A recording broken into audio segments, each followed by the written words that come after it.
झालं काय? सांग, लवकर सांग काय काम आहे, म्हणजे मला लवकरात लवकर त्या स्त्रीचा, त्या अनन्याचा बळी घेता येईल.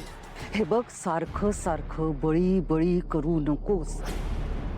मी तुला म्हणालीये की तुझं काम पूर्ण झाल्यानंतर तुला तुझा बळी मिळेल. कधी होईल काम पूर्ण? ते काम पूर्ण व्हायचंय तेव्हा होईल.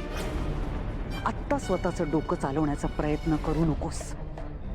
मला खात्री आहे की हा सगळा घोळ तुझ्यामुळेच झालाय. मी जेवढं सांगितलंय तेवढंच कर. आणि एक गोष्ट लक्षात ठेव, तुला हे काम जितकं सोपं वाटतंय ना तितकं नाहीये. प्रकरण चिघळलंय. त्या मीराला संशय आलाय. म्हणजे ती अंबिकाही आता सक्रिय होणार. ही अंबिका कोण आहे? आपली सगळ्यात मोठी शत्रू. ती अथर्वची पहिली बायको आहे आणि मीराची सख्खी बहीण आहे. कुठे आहे ती? आणि ती मला दिसली कशी नाही? कारण ती एक आत्मा आहे. मी मारलंय तिला. तिला तिच्या मानवी शरीरापासून कायमचं वेगळं केलंय मी. ती आत्मा आहे, मी राक्षस आहे. ती माझ्या समोर काहीच नाहीये. ती आत्मा असली तरी ती एक पवित्र आत्मा आहे. आणि ती आपल्या समोर काहीच नाहीये, पण तरी सुद्धा तिच्याकडे शक्ती आहे जी आपल्या कामात अडथळा आणू शकते. त्यामुळे आपल्याला सावध राहायला हवं. तू म्हणशील तसं. आता एक गोष्ट लक्षात ठेव, मी जोपर्यंत सांगत नाही तोपर्यंत तुझ्या जागेवरून हलायचं नाही. स्वतःचं डोकं वापरून माझ्या समोर आणखी संकट उभी करू नकोस.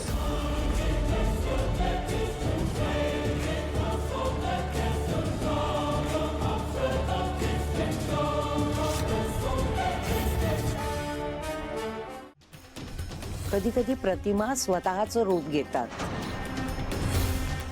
आणि मग माणसाचं मन त्यात अडकून पडतं. हा खेळ नवीन नाहीये. प्रत्येक युगात, प्रत्येक कथेत तो पुन्हा जन्म घेतो. सुवर्णमृगाचं रूप घेऊन रावणाने पाठवलेला एक मायावी राक्षस समोर आला.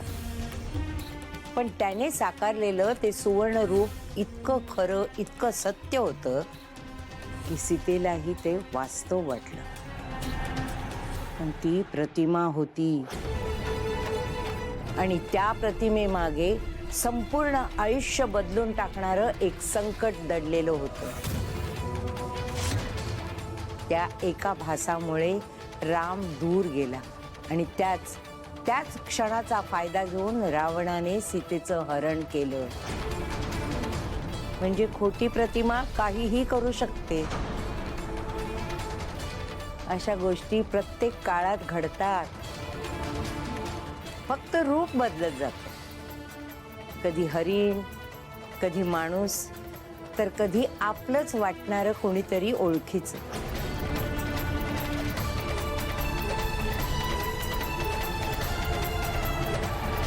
आजी, म्हणजे नक्की काय चाललंय?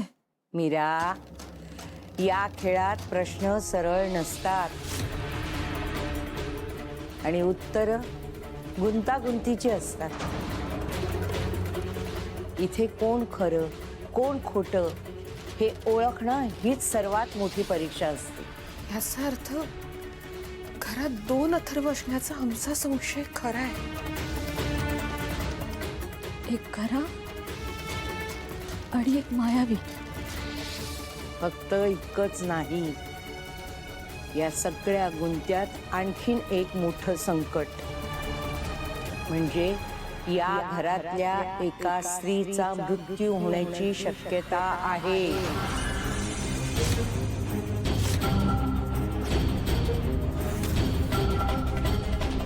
मृत्यू? तो ही स्त्रीचा?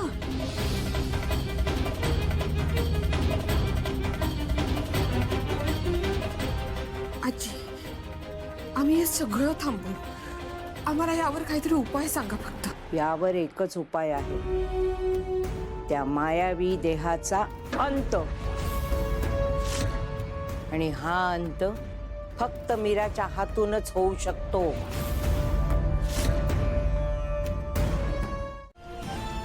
मीरा, शांत हो. हे इतकं सोपं नाहीये.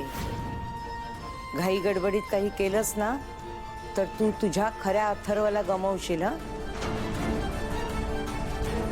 चूक झाली तर मायावी देहाऐवजी खऱ्या अथर्वाचा प्राण जाईल. प्रत्येक पाऊल विचारपूर्वक आणि सावधपणे टाकावं लागेल. हा सावल्यांचा खेळ खूप कठीण आहे. 2 अथर्वापैकी मायावी देहाला शोधणं खूप कठीण काम. आणि एक गोष्ट लक्षात ठेवा, जिथे डोळ्यांना दिसतं ते सत्य नसतं. तिथे आत्म्याचा एक सूक्ष्म स्पर्श महत्वाचा असतो. तोच स्पर्श पुढचा मार्ग उलगडेल.